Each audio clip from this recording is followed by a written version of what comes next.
Today in this video I'm going to explain Samsung Galaxy A03s hard reset or pattern unlock.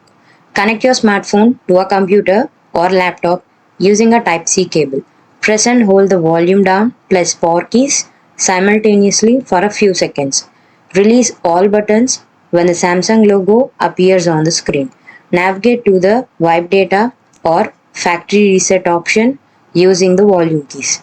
Confirm the selection by pressing the power button. Proceed to the factory data reset option using the same keys. Confirm the selection again by pressing the power button. Select Reboot System now using the power button. Wait for the reset process to complete. Your phone will be reset to its original factory settings. Follow the on-screen instructions to set up your device anew. If this video helped you out, please leave a like and comment down below. If this worked for you, thanks for watching.